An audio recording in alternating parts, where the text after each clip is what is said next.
بسم اللہ الرحمن الرحیم۔ السلام علیکم سامی، الحمد اسلامک سٹوریز میں خوش آمدید۔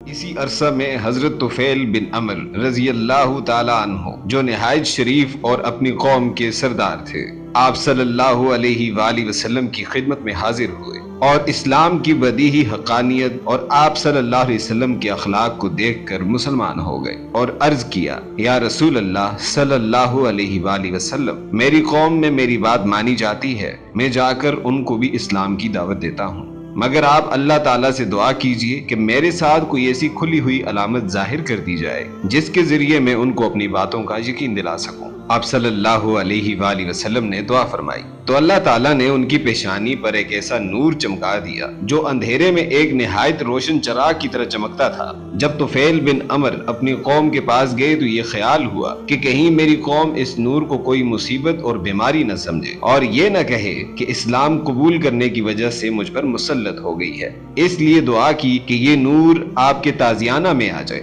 اللہ تعالیٰ نے دعا قبول فرمائی اور اس نور کو ان کے کوڑے کے ساتھ قندیل میں معلق کر کے لگا دیا۔ اپنے قبیلے میں پہنچ کر تبلیغ کی، کچھ آدمی آپ کے صحیح سے مسلمان ہو گئے، مگر چونکہ ان کے گمان کے مطابق وہ لوگ زیادہ نہ ہوئے، اس لیے آپ صلی اللہ علیہ وآلہ وسلم کی خدمت میں دوبارہ حاضر ہوئے اور عرض کیا کہ آپ دعا فرمائیے کہ میری صحیح کامیاب ہو۔ آپ صلی اللہ علیہ وسلم نے دعا فرمائی اور ارشاد فرمایا، جاؤ اب تبلیغ کرو اور نرمی سے کام لو۔ طفیل بن عمر لوٹے اور پھر لوگوں کو اسلام کی طرف بلایا اور خدا کے فضل سے ایسے کامیاب ہوئے کہ غزوہ خندق کے بعد 70-80 گھرانے مسلمان ہو کر غزوہ خیبر میں اپنے ساتھ لائے اور سب شریک جہاد ہوئے۔ اسی عرصہ میں آپ صلی اللہ علیہ وآلہ وسلم کے چچا ابو طالب کی وفات ہو گئی۔ یہ سانحہ نبوت کے 10ویں سال شوال کے نصف میں ہوا تھا اور اس کے 3 دن بعد حضرت خدیجہ رضی اللہ تعالی عنہا کی وفات ہو گئی، اور اسی لیے آپ صلی اللہ علیہ وآلہ وسلم نے اس سال کو غم کا سال قرار دیا ہے۔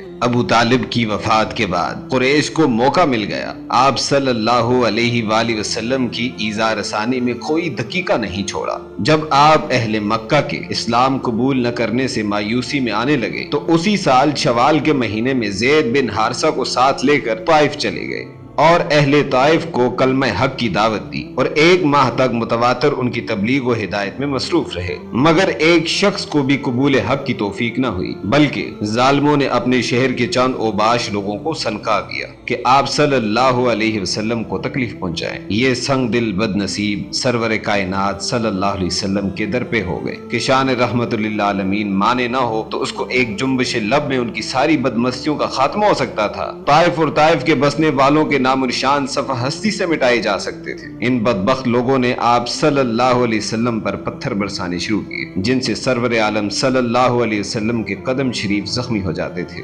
زید بن حارثہ جس طرف سے پتھر آتا ہوا دیکھتے اس طرف خود کھڑے ہو جایا کرتے تھے۔ آپ صلی اللہ علیہ وسلم کو بچاتے بچاتے اور پتھر کو اپنے سر پر لیتے لیتے آپ رضی اللہ تعالیٰ عنہ کا سر زخمی ہو گیا تھا۔ بالآخر رحمت عالم 1 ماہ بعد طائف سے اس طرح واپس ہوئے کہ آپ کے ٹخنے شریف لہو لہان تھے، مگر زبان پر حرف بد دعا اس وقت بھی نہ آتا تھا۔